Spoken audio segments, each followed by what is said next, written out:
He told his mother he was using her retirement money to buy a home for his family. Instead, he bought himself a 40-foot yacht. This is the story of what happens when a child decides their parent's sacrifice is no longer a memory to be honored, but a resource to be liquidated. The son thought the biggest risk he took was getting a loan for the slip fees. He had no idea his mother was about to bring his dead father back to the party. But how do you use a firefighter's medal of valor to make a grown man confess to stealing from his own family in front of 30 of his new wealthy friends? Helen Richmond's world was one of meticulous order. For 35 years, she had taught third-grade history, instilling in children the importance of timelines, sacks, and the unchangeable nature of the past. Her retirement was no different. Every Tuesday morning, she balanced her checkbook to the penny. Every first of the month, she polished the glass on the display case in her den, where her late husband Frank's firefighting helmet rested beside his folded service flag. Her home in a quiet, tree-lined suburb of Charleston was not luxurious, but it was paid for, a sanctuary built on a foundation of discipline and Frank's quiet, heroic sacrifice. The life insurance policy and the pension payout were not just money to her. They were the last tangible pieces of his protection, a sacred trust she intended to steward for the rest of her life. Her son David was the sole beneficiary of that future trust. He was a good son, handsome, charming, with a wife, Sarah, and a young daughter, Mia.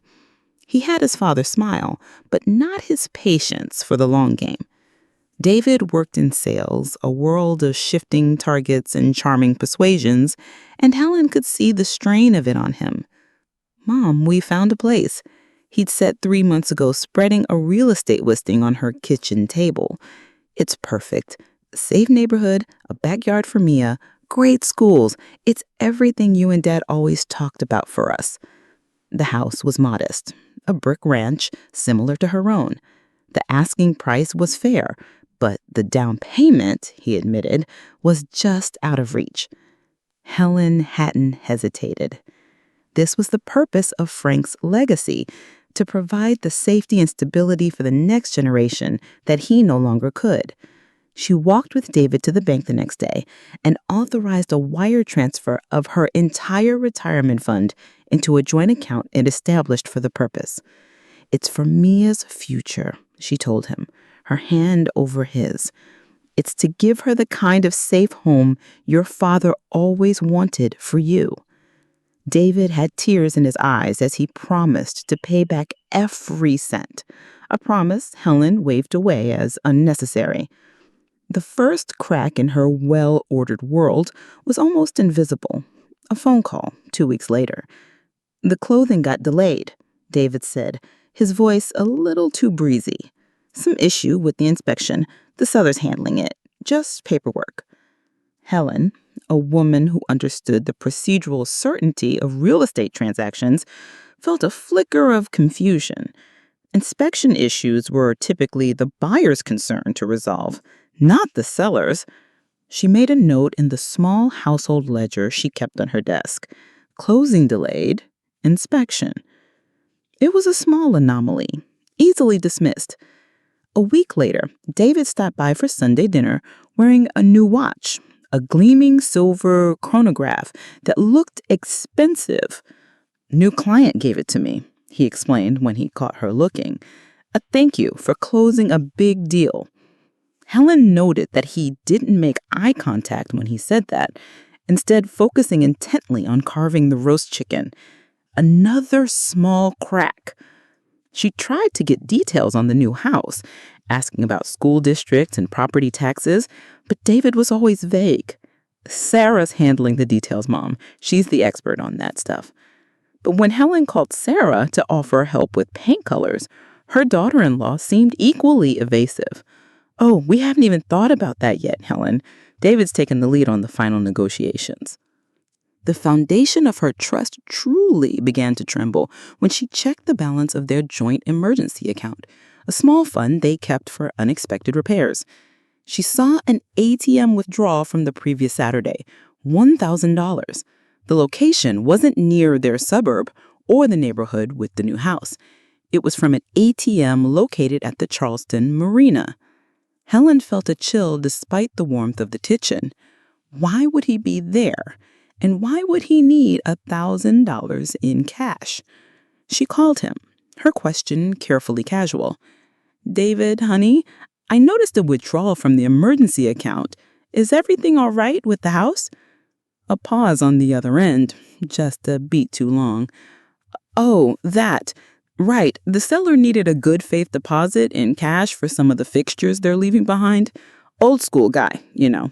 It's all part of the deal." The explanation felt thin, poorly constructed. She knew from her own home purchase that such transactions were almost always handled through escrow, documented and transparent. This felt off. The final, undeniable proof that something was profoundly wrong arrived on Tuesday, tucked in with her regular mail. It was an official-looking envelope from the same bank where she'd set up the house fund with David. She smiled, assuming it was the final closing documents, a confirmation that her husband's legacy had fulfilled its purpose. She opened it at her desk, the one where she kept her household ledger. But it wasn't a mortgage statement. It was a notice for a newly opened platinum line of credit, which she had not authorized. It had been opened against the total value of the fund as collateral. Her eyes scanned the page, her breath catching in her throat. The document listed a single major expenditure made 3 days prior. It was a wire transfer for $250,000. Not to an escrow company, not to a seller or a real estate agency. The payee was listed in stock, black letters. Oceanic Yacht Brokers. The world didn't roar to a halt. The clock in her den continued its steady, metronomic tick. Outside, a neighbor's lawnmower buzzed to life, a mundane sound from a world that was suddenly foreign to her. For a full 10 minutes, Helen did not move. She sat at the old oak desk, the banknote held between her thumb and forefinger, reading the same line over and over. Oceanic Yacht Brokers. The words seemed to disconnect from their meaning, floating in the quiet room like dust motes in a sunbeam. Her first thought was not anger, but a teacher's instinct for error correction. This was a mistake, a catastrophic system-wide banking error. Someone had mixed up the accounts. David, her David, would never do this. Then she looked at the account number printed at the top of the page. It was correct. The joint account they had opened together, the one meant to hold a family's future. The shock receded, replaced by the habit of a lifetime. When faced with chaos, Helen Richmond organized. She did not call David. She did not call a lawyer. She walked to the bookshelf, retrieved her household ledger, a spiral-bound notebook with years of meticulous entries, and opened it to a fresh page. At the top, she wrote the date in her neat, precise cursive. Beside it, she wrote 2 words, "The yacht." Then she began to build her case, brick by factual brick. First, the notice from the bank. She wrote down the date, the amount, the payee. Beside it, she wrote down the balance of the retirement fund before the transfer. Then she turned back the pages of the ledger, her finger tracing the entries. June 14th, closing delayed. Inspection. June 21, new watch. Client gift. July 5th, ATM withdrawal, $1,000. Charleston City Marina. Reason? Cash for fixtures. The question marks she had jotted down in moments of fleeting doubt now seemed as accusing signposts.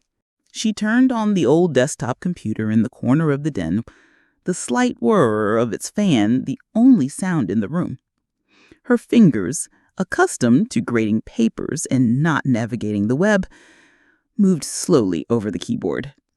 She typed the broker's name into the search bar. The website was slick and glossy, filled with images of sun-drenched decks and smiling wealthy people.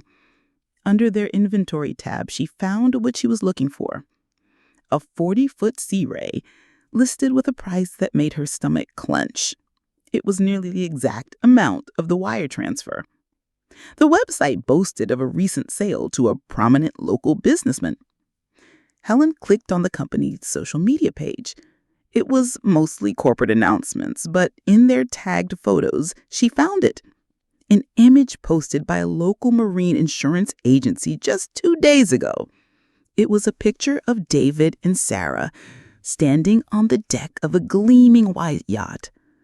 Sarah was holding a bottle of champagne, her smile wide and artificial.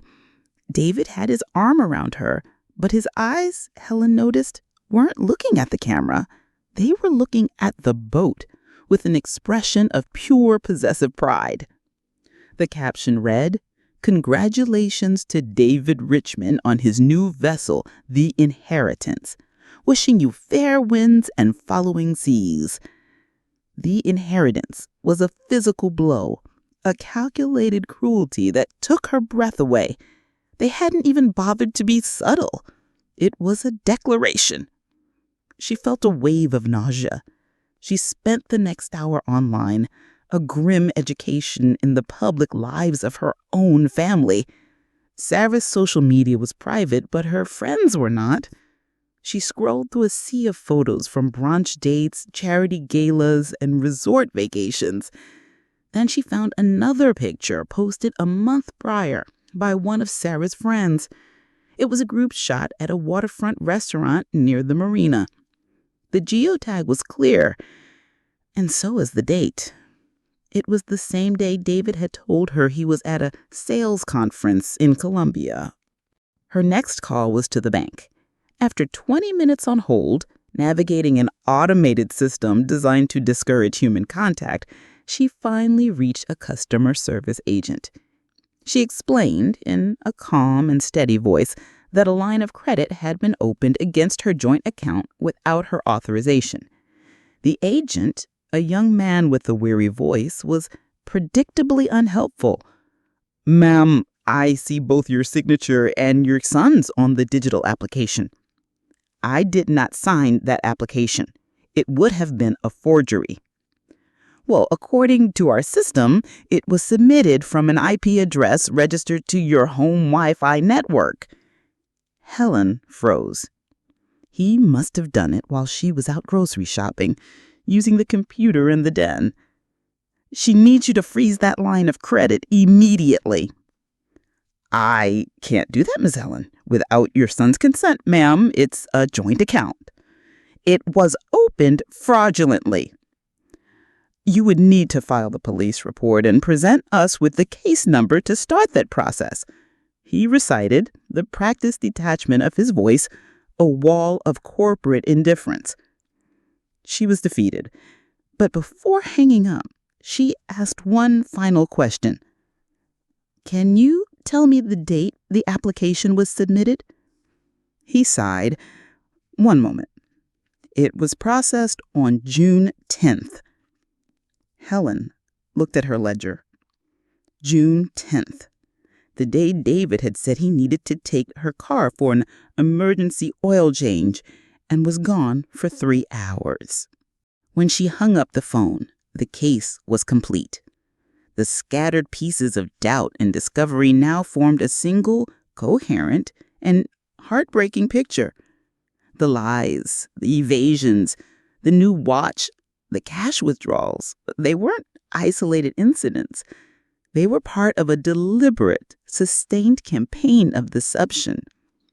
The final piece of evidence arrived in the mail that afternoon, a final mundane insult. It was their joint credit card statement, forwarded from David and Sarah's address because Helen was still listed as the primary account holder. She rarely looked at it, trusting him to handle our shared expenses. Now she scanned the list of charges with the cold eye of an auditor. Dinner for two at the Mariner's Catch, $300. Purchase from the West Marine Supply, $1,200. A charge from the high-end liquor store specializing in imported champagne, $450. A series of small purchases, building blocks of a new life she was unknowingly financing. Helen placed the statement on her desk next to the bank notice and the printout from the yacht broker's website. She had everything she needed. The anger she expected to feel was absent, replaced by a profound, chilling quiet. The teacher in her had assembled the facts. The mother in her grieved for the son she had lost. But a different part of her, a part she hadn't heard from in years, was beginning to wake up. It was the part that remembered Frank's quiet strength, the part that had run a classroom with unflinching fairness. It was the part of her that was now methodically and with cold resolve planning the next lesson. For a long time, the only sound in the den was the quiet ticking of the mantel clock, a wedding gift from 40 years ago. The documents were spread across her desk like a battle map, each one a strategic move and a campaign she hadn't known was being waged against her. The credit card statement detailing the lavish dinners, the social media photo with its damning geotag, the bank notice for the unauthorized line of credit. But it was the image of the yacht, the gleaming white vessel named The Inheritance, that finally made all the separate pieces of evidence click into a single, horrifying picture.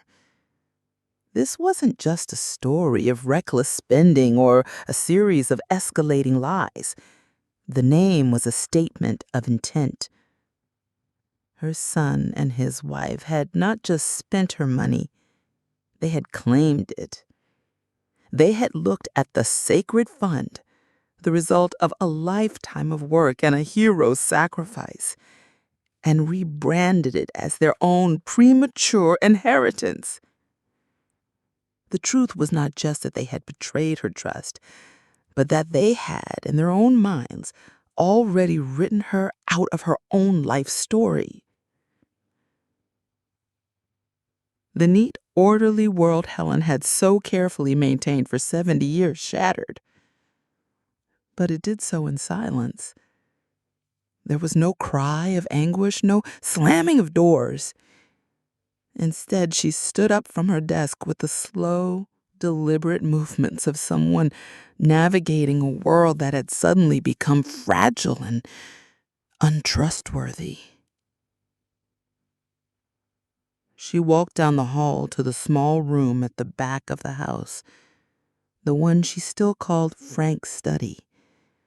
It was less a room and more a sanctuary, preserved exactly as he had left it. His leather-bound history books lined the shelves. His favorite armchair, worn smooth over the years, sat by the window. And in the corner, in its glass case, rested his dress helmet, polished to a high sheen beside the folded flag that had draped his coffin. She ran a hand over the cool, smooth surface of the helmet, tracing the faint outline of the emblem. This room, this small pocket of memory and honor, was the true inheritance he had left them. Not the money. The sacrifice, the quiet dignity of a life given in service to others. And it was this intangible, priceless thing that her son had squandered on a boat.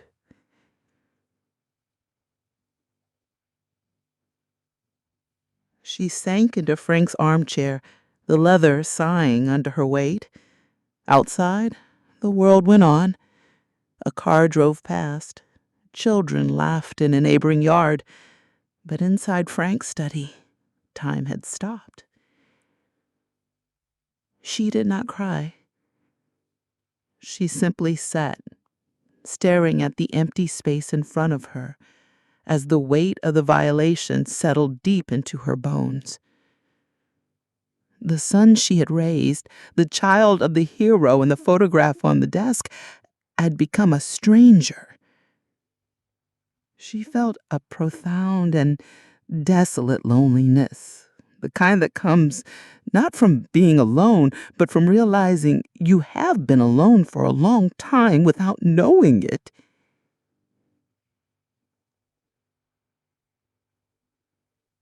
She could see a small water stain on the ceiling she'd never noticed before.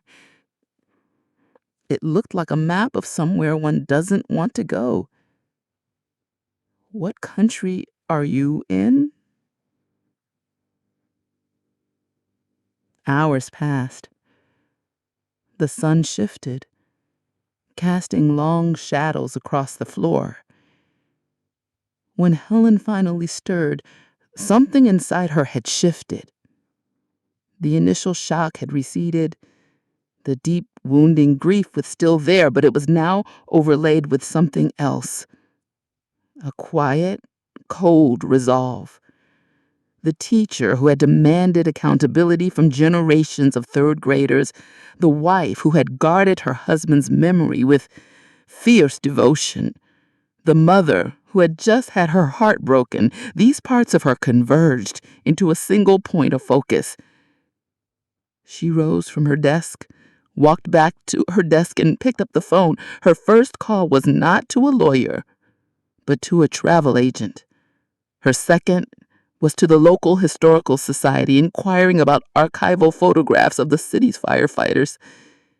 David had wanted to celebrate his inheritance? Very well, she thought with a cold clarity that surprised her.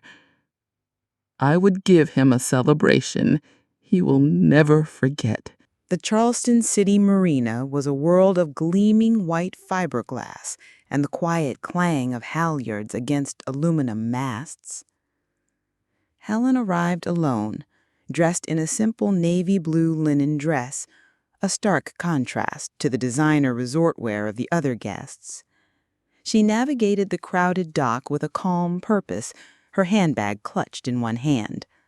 The yacht, the Inheritance, was moored at the end of the pier, its name painted in gaudy gold script across the stern. Music and laughter spilled from its deck. She saw David holding court near the bow, a champagne flute in his hand, a magnanimous host accepting the congratulations of his new friends. He saw her coming, and for a fraction of a second his confident smile faltered. He excused himself and moved to intercept her at the gangplank. "Mom, you made it," he said, his voice a little too loud, a little too jovial. He leaned in for a hug, but she subtly turned, forcing him to make it a brief, awkward embrace. "I'm glad you came." "I wouldn't have missed it, David," she replied, her voice quiet but clear, letting him search her expression for anger or recrimination. He found neither, only a calm neutrality that seemed to unnerve him more. Sarah floated over, her own smile stretched a bit too thin. "Helen, so good of you to come. Can I get you a drink?" "No, thank you, Sarah," Helen said. "I'm not staying long. I just have something for David." She opened her handbag and took out the flat, velvet-covered box. The chatter on the deck around them seemed to dim as she held it out to her son. "This is for you. Not as a gift for the boat, but for this new beginning." David took the box, his brow furrowed in confusion. He glanced at Sarah, who shrugged. In front of the small, curious crowd that had begun to form, he opened the lid. The medal of valor gleamed against the dark velvet, a solid, undeniable testament to a different kind of inheritance. He stared at it, his face paling. He recognized it instantly, the proud centerpiece of the memorial in his father's study. He looked up at her, his eyes wide with a mixture of shock and dawning horror. "Your father," Helen said, her voice never rising above a conversational tone, but carrying with a devastating clarity across the now silent deck. "Your father ran into a burning building to earn this, to save a family he had never met. That's the inheritance he left you, David. Not the money, the honor." She paused, letting the words settle. "What will you run into to earn this?" David stood frozen, the box in his hand. The blood had drained from his face. The easy charm, the practiced confidence, it all evaporated under the weight of his father's honor. He couldn't speak. He could not look away from the medal. He could not meet the eyes of the guests who now stared at him, their party chatter forgotten, witnesses to a confrontation so quiet it was thunderous. Sarah tried to intervene, to laugh it off as some strange family ritual, but the attempt died on her lips. She saw the raw, undeniable shame on her husband's face. Helen did not wait for an answer. There was no answer to be given. She had built the mirror, and he was now forced to look into it. Without another word, she turned and walked away. She threaded her way back through the silent, staring guests, down the gangplank and along the pier. She did not look back. She did not need to. The lesson had been delivered. Behind her, the party was over. The music had stopped. The celebration had curdled into a thick, embarrassed silence. The only sound was the gentle lapping of water against the hull of a boat named the Inheritance, a name that now rang with a hollow, unbearable irony. Her journey revealed that true strength isn't found in a clean victory, but in the quiet, methodical process of self-preservation and balancing the scales of dignity. If you believe that dignity is worth fighting for, even in silence, consider subscribing. What was the one small, undeniable fact that finally showed you the truth?